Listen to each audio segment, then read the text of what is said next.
Fala, meus bonitos, tudo bem? Bom, eu vou fazer um vídeo desse alto-falante aqui, que eu comprei essa semana, um projeto meu. E por que eu tô fazendo um vídeo desse alto-falante? Porque eu já revirei a internet, eu não acho informação, eu não acho vídeo, eu não acho esse alto-falante tocando, basicamente eu não acho nada sobre ele, a não ser a informação do pessoal da própria Triton, que é muito escasso. O falante é esse, é o 12SMB800. Aqui é a caixa dele, como ele veio com certificado de garantia. Ele veio pelado, depois eu vou... Esse aqui é o adesivo traseiro dele. Ele vem... Achei até engraçado, isso aqui vem separado, não vem junto. E aqui o manual. Eu vou mostrar ele aqui e mostrar a folha de parâmetros dele, para quem quiser pausar o vídeo e dar uma olhada. Vou até dar um zoom nela aqui. É um falante de 12, 400 RMS com alto rendimento. O N dele é 2,4. Aí se você quiser pausar aqui para ver essas informações, fique à vontade. Pois bem, esse é o manual que veio com ele. Aqui é o alto-falante. Eu gostei muito do acabamento desse alto-falante, ele é bem... Eu gostei que ele não vem com o logo, né, do Triton aqui. Vou mostrar ele mais de longe aqui para dar uma olhada. Vou virar ele ao contrário. Deixa eu segurar a cadeira aqui.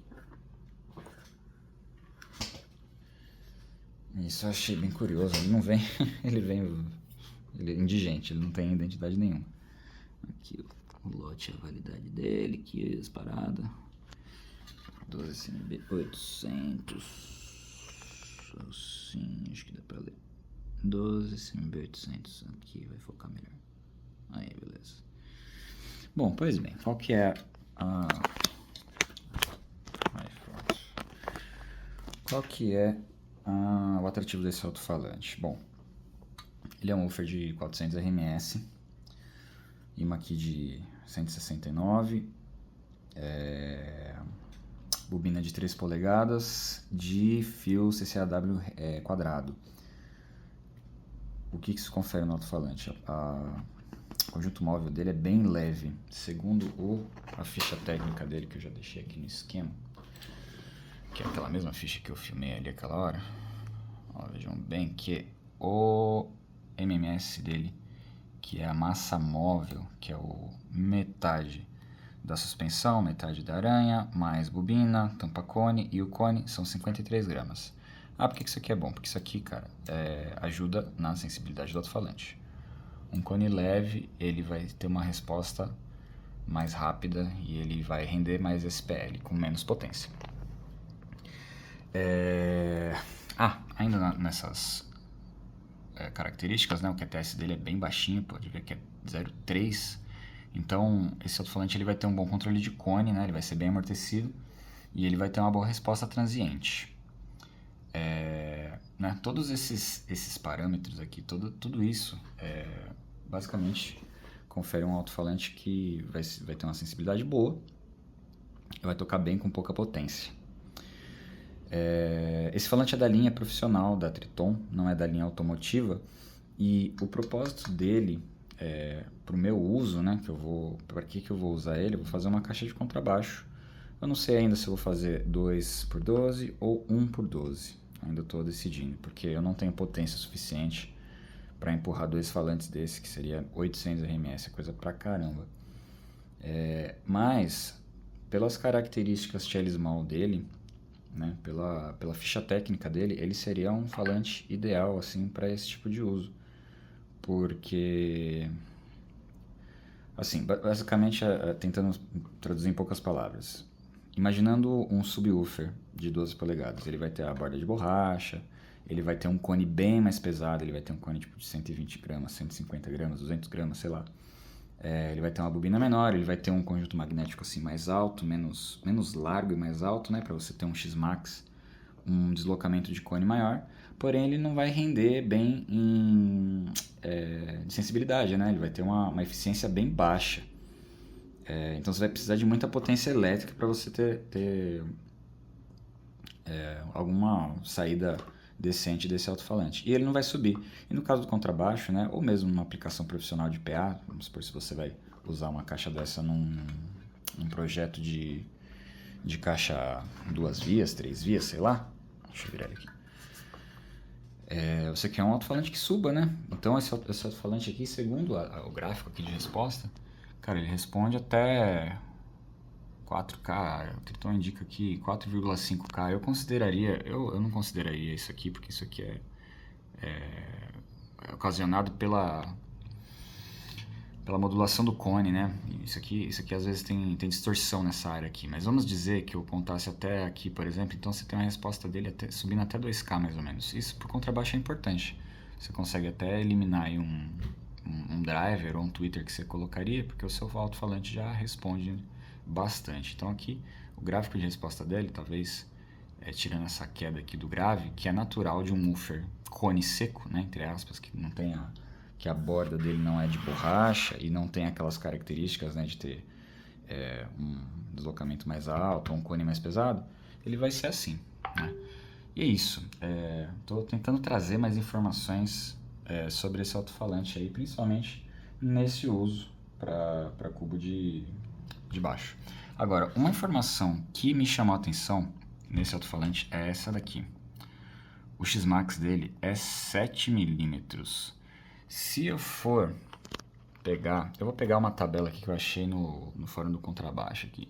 Que ó, um dos rapazes aqui fez. Aqui. Cara, se eu for pegar os falantes similares da Selenium, da Oversound, até mesmo os da Triton, que no caso desse 12 BSW é o falante específico de contrabaixo da Triton, eles vão ter, a maioria deles vai ter um X máximo pequeno, curto. 3, 5 no máximo aqui do PW Pro. Mas vejam que ele tem uma das sensibilidades menores, né? Justamente, talvez, por conta daquela questão do cone dele ser mais preparado para ser um pistão do que um cone. E o Triton, cara, ele é o que tem o maior X-Max. Isso daqui, cara, me chamou um pouco a atenção, porque olhando por esses números, tem fabricante que divulga isso daqui como... ele faz a sombra. Por que é o X-Max, né? Só para explicar, para ter um entendimento melhor. O cone ele tá aqui, ele vai deslocar para cima e ele vai deslocar para baixo, né?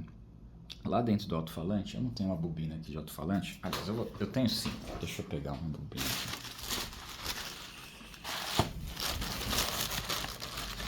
Eu tenho uma bobina que tá aqui. Bom, isso aqui é uma bobina que vai colada num cone. Deixa eu dar um zoom. Essa é uma bobina que vai colada num cone. Tá vendo que ela tem a altura do enrolamento? Essa altura de enrolamento é basicamente o X-Max. É o tanto que o alto-falante vai conseguir subir e descer o cone dele, mantendo essa bobina aqui dentro do campo magnético. Então, quando você ultrapassa o campo magnético, o alto-falante não responde mais. Ele não tem mais de onde tirar som. Então, isso daqui é o limite do trabalho horizontal. Horizontal? É o limite de trabalho onde o cone vai se deslocar. E no caso desse alto-falante, ele é um dos maiores, da classe dele, ele é um dos maiores. E eu até entrei em contato com a Triton, porque às vezes alguns fabricantes eles somam o deslocamento para fora e o deslocamento para dentro para ter um número maior. E se você considerar o X-Max de 7, faz muito sentido, porque se você considerar que os competidores têm 3, 3,7, 2,1 e o Triton tem 7, eu pensei, caramba, será que isso daqui os caras não fizeram essa conta? E na verdade ele tem 3,5 para cada lado? Pois bem, entrei em contato com a Triton, os caras me responderam, falei com... O cara até me mandou um áudio, falei com um dos representantes lá. Ele falou, não, cara, o projeto do alto-falante é esse dado do X-Max é para uma direção. Então, aliás, é o dado das duas direções. Então, ele tem 7 mm para cá e 7 mm para cá. O que significa que ele tem um X-Max bem grande, que no caso para o uso de grave é muito interessante, né? Tanto que... Tem uma luz chata aqui no meu monitor. Esse é o projeto da Triton pro SMB800. É um gabinete sub, né? Então, como eu disse, ele é um cone seco que tem sensibilidade de woofer de resposta alta, mas tem o grave de um sub, vamos dizer assim, né? Não posso dizer. Essa caixa aqui simulada daria isso daqui. Deixa eu só conferir se é essa mesmo. Não, volume do box 51,6, sintonia 55. Seria essa aqui a resposta dele no nessa caixa. Então, aqui vamos considerar o menos 6 aqui. O menos 6 dele está em 50 Hz. Aqui para um falante de 12, cone seco, é bom pra caramba. Aí, ainda que aproveitando que eu tô com essa janela do INSD aberta, eu simulei aqui, por exemplo, eu fiz 2 simulações, né, 2 SMB com caixas diferentes, e eu fiz aqui do TR-620, que é um falante automotivo, e é um alto-falante que ele é basicamente o perfil de cone seco de falante de 12 para ataque, que não necessariamente seria para PA, seria talvez um alto-falante que você cruzaria com um sub de 18 ou de 15.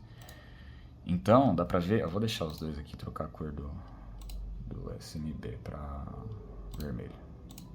Então, vermelho, o 12 SMB e em verde aqui, o TR.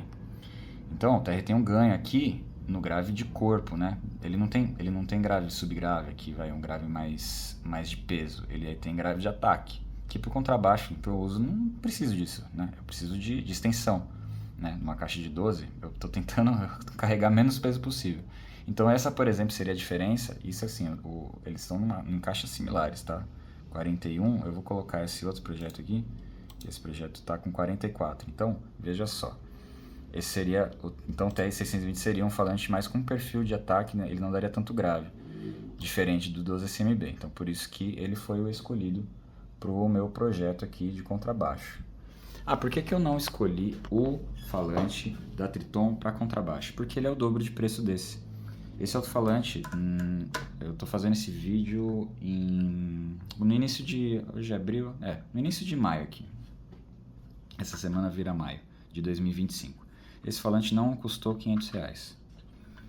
É um alto-falante, como eu falei, é a linha mais simples da Triton, né? A carcaça dele é de alumínio não, essa carcaça de aço estampado, o ímã não é tão avantajado, porém, como eles descrevem no manual, é um falante custo-benefício.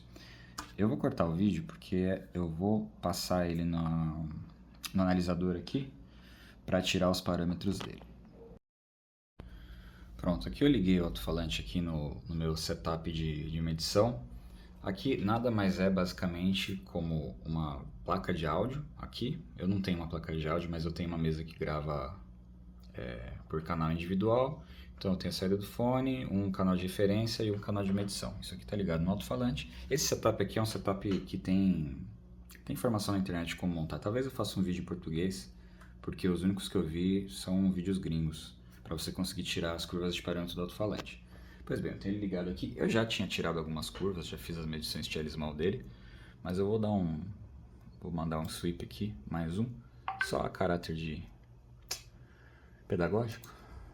Pois bem, 12 SMB, eu vou ficar em silêncio porque isso aqui ele funciona como se fosse um microfone, né? O alto-falante, se eu der um toquinho no alto-falante aqui, ele é super sensível, então ele vai pegar qualquer coisinha.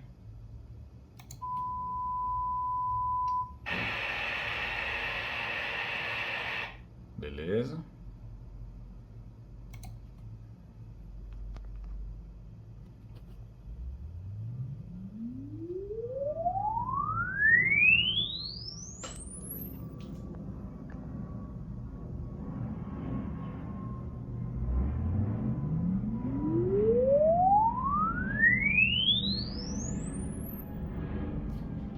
Show.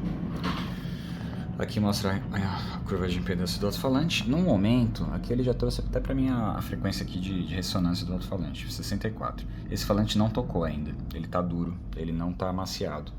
E aliás, uma das coisas que eu vou colocar aqui nesse vídeo que eu planejo eu vou deixar ele amaciando, vou ligar ele ali no sinal e de 15 em 15 minutos eu vou puxar aqui a curva de impedância dele para ver o quanto ele vai, porque isso aqui vai diminuir, né? Isso aqui, quando o alto-falante ele vem novo, ele vem com tudo muito travadinho, né? Essas resinas aqui da borda, lá embaixo da aranha, elas vêm durinhas, né? Conforme ele for trabalhando, ele vai laceando e vai melhorando a resposta, a frequência de ressonância vai descendo. Aqui eu tinha tirado já, né? Baseado nos outros, na outra medida que eu fiz. Deixa eu dar um zoom aqui que fica melhor. Se você quiser até pausar o vídeo aí para você ver. Mas o alto-falante sem amaciar, ele tem esses parâmetros aqui. Basicamente isso. Eu usei aquele método de adicionar os pezinhos no cone. O meu trabalho aqui tá me chamando, mas tudo bem. E o que eu vou fazer agora, eu vou ligar ele no amplificador, vou deixar ele um sinal lá, uma senoide de 20 Hz. A cada 15 minutos eu pauso e venho aqui e meço. E aí no final, vou deixar ele 1 hora mais ou menos amaciando, pra gente ver se esses parâmetros aqui vão bater com os parâmetros do fabricante. Bom, eu tô aqui com o alto-falante já pronto para ser amaciado. Coloquei ele aqui numa banquetinha para não bloquear o furo de ventilação dele. Como eu disse, o falante nunca foi tocado. Então o que eu vou fazer agora? Esse é meu amplificador. Tenho aqui uma senoide de 20 Hz. Vou ligar aqui o gerador de sinal e vou aumentar aqui para ele modular esses 20 Hz. Ele está aqui chiando por causa do meu potenciômetro. Deixa eu ver aqui se está no sinal, está no máximo. Aqui agora está no máximo. Beleza, eu vou deixar agora o alto-falante trabalhar aqui por um tempo para ele amaciar em 20 Hz. Relógio. Pronto. Deixa aqui. Daqui 15 minutos eu volto e vejo qual que é. A gente passa de novo ele no analisador ali e vê quanto que a FS desceu. Bom, passou os 15 minutos, o negócio acabou de despertar.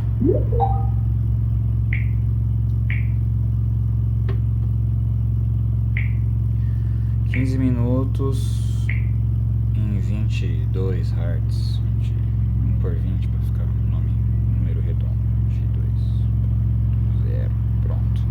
Vamos ver quanto que eu tô aplicando.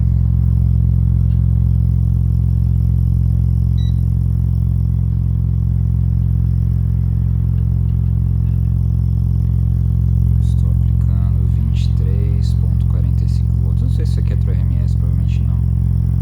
Isso aqui deve dar uns 70, 80 watts RMS, mais ou menos. Agora eu vou desligar. Vou desligar aqui o ruído e levar ele lá e fazer uma nova medição. Bom, perfeito. Alto-falante já plugado aqui no setup de medição. Eu vou aqui abrir a janelinha, opa, tirar o trabalho do meio do caminho. O Measure. O avião passando, mas não tem problema. Vou start aqui para ele fazer uma nova medição depois de 15 minutos de amaciamento a 20 Hz, mais ou menos 80 watts aí, para excursionar aí o cone e dar uma trabalhada nele.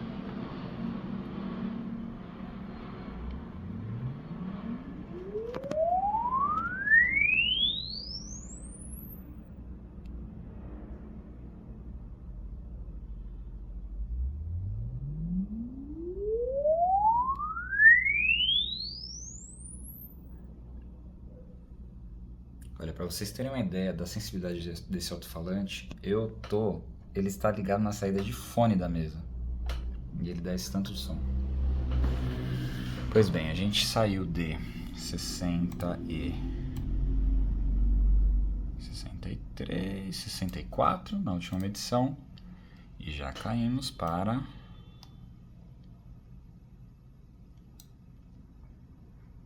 59. Então, vou ligar mais 15 minutos e a gente vai vendo a evolução desses números. Bom, mais 15 minutos. Falamos trabalhando. Tá morno. Deixa eu desligar aqui o sinal. Olha, tá morno o conjunto magnético. O facone tá... Temperatura da minha mão, deve estar uns 37, 38 graus. Aqui atrás está mais quentinho. Eu vou tirar ele quente mesmo e eu vou fazer a medição. Mais 15 minutos, falante ligado aqui no setup. Vou abrir aqui a janela de medição.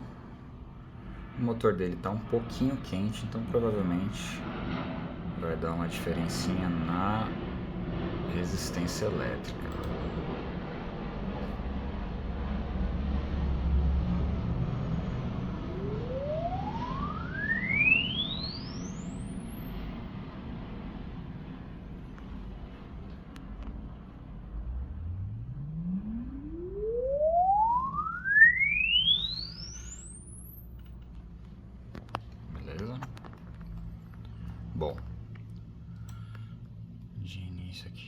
ver que a FS caiu para 53. Aqui mais ou menos no pico. E aqui, conforme eu tinha falado, ó, vejam só, aqui 5,5, 5,6. Isso aqui é praticamente a resistência em DC, né? A primeira medição que eu fiz dele deu 5 cravado, ó, 4,7. Conforme o motor vai esquentando, ele vai aumentando um pouquinho a resistência, principalmente pelo fio ser de CCAW.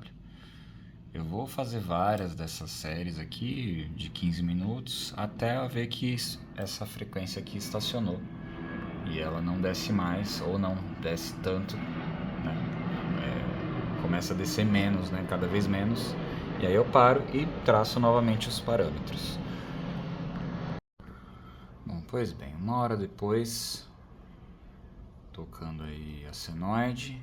Já fiz algumas medições, mas a caráter aqui só de educacional, vamos fazer todas as medições novamente. Bom, o falante está conectado aqui no setup. Vou fazer uma medida sem peso no cone e mais 2 medidas com 2 pesos diferentes.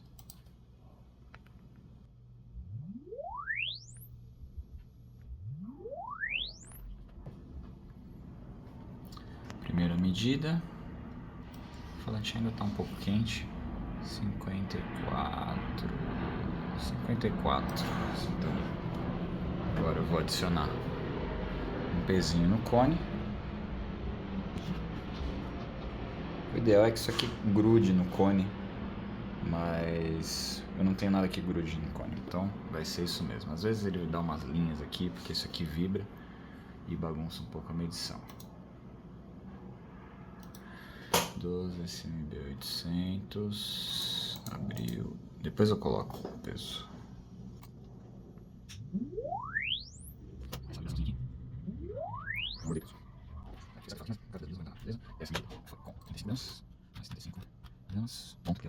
Um nome assim. E agora eu vou adicionar o outro peso de 92 gramas.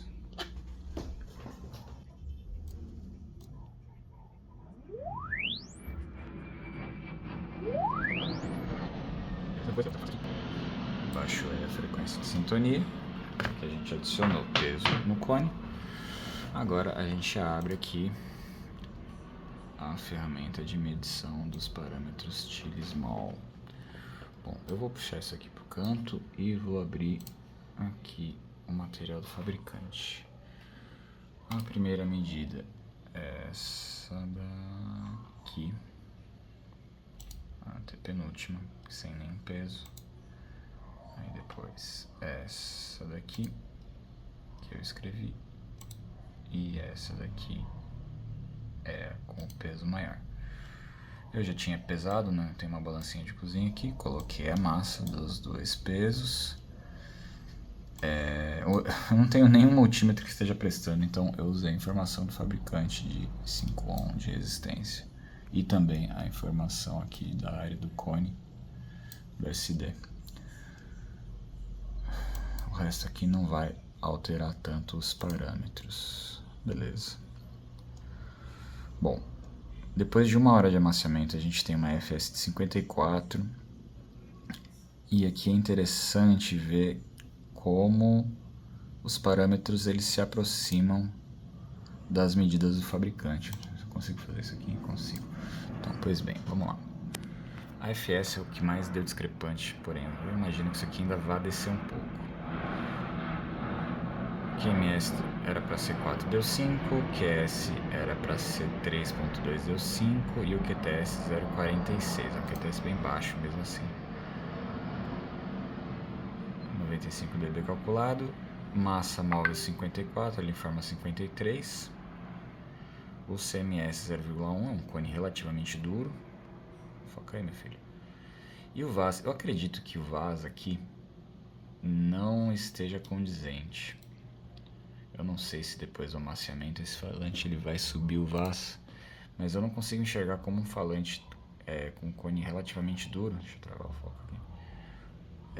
Consegue ter um VAS tão alto, porque isso aqui se relaciona diretamente com a maciez da suspensão e com o amortecimento mecânico do alto-falante, então não sei. E esse número aqui é um número que varia demais, né? Qualquer coisinha já faz isso aqui variar. O BL está bem próximo, 14,3 aqui deu 13 e a eficiência também deu relativamente próximo. Então, legal, dá pra ver que o falante não foge muito das especificações. Eu acredito que esse valor não chega a 40, ele vai talvez descer para uns 50. Uma das medições que eu fiz aqui na realidade, depois dos 60 minutos aqui, ele bateu 50 Hz, né? Mas ele estava com tudo quente ainda, então as coisas estavam mais macias. Pode ser que com o tempo, né, conforme esse falante vá amaciando, essa FS vai caindo e ele vai ganhando graves, né? Mas é isso. Bom, eu fiz esse vídeo basicamente do que eu gostaria de ter de informação sobre esse falante, que eu não acho nada. Então, isso aqui eu vou postar no YouTube. Quem tiver interesse aí, quem tinha interesse sobre esse falante ou quem estava na dúvida, tá aí a prova real. Né? É tudo muito gambiarrado aqui, mas eu acredito que dentro do possível essas informações aqui são válidas, né? Eu vou tentar colocar ele antes de terminar o vídeo pra gente não ficar assim na seca. Eu vou tentar instalar ele numa caixa velha que eu tenho aqui, que tem um furo de 12 polegadas, pra gente ouvir o timbre dele. Bom, eu juntei um monte de porcaria aqui pra ver se pelo menos eu conseguia colocar ele numa caixa que não fosse free air, né, o bagulho, pra gente conseguir ouvir o timbre. Aqui tá meu amp de baixo, tenho ligado uma música no celular e o falante aqui nessa caixa que eu resgatei do lixo, literalmente, pra pôr aqui.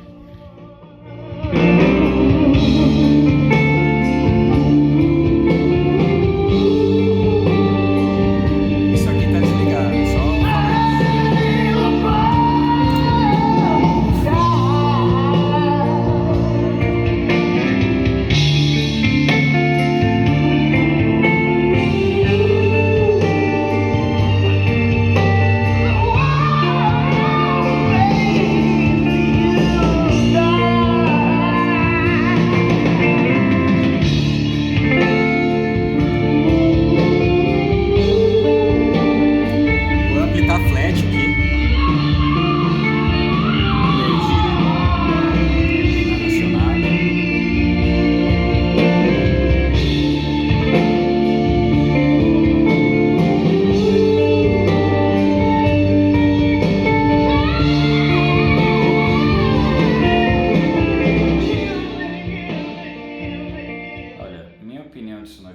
ele tem bastante médio, bastante agudo até, por ser um falante de 12. E a sensibilidade dele realmente é bem forte. O falante dessa caixa que eu reformei, o de 12 polegadas do Technics, que eu ia usar na caixa de contrabaixo, né? Mas assim, nas minhas medições ele deu 88, 87 dB, esse aqui é 95. E realmente ligando um do lado do outro aqui, é impressionante a diferença desse daqui. Esse aqui é muito mais sensível. Parece que ele toca tipo o triplo do normal. Legal. Eu vou construir a caixa, né? Vou projetar, vou construir a caixa. Assim que tiver concluído, que eu tiver a caixa funcionando, aí eu vejo se eu posto dele funcionando com o contrabaixo. Não vou nem ligar o contrabaixo nessa situação aqui, porque acho que não vale a pena. Mas parece ser promissor.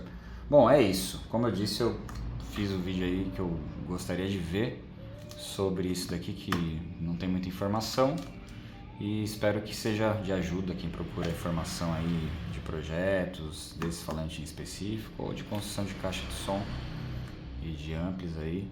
Esse aqui parece que é uma boa opção. Uma última informação antes de eu terminar o vídeo, que eu creio que seja bem relevante. Como eu falei no início do vídeo, eu consultei a Triton em relação à informação desse X-Max.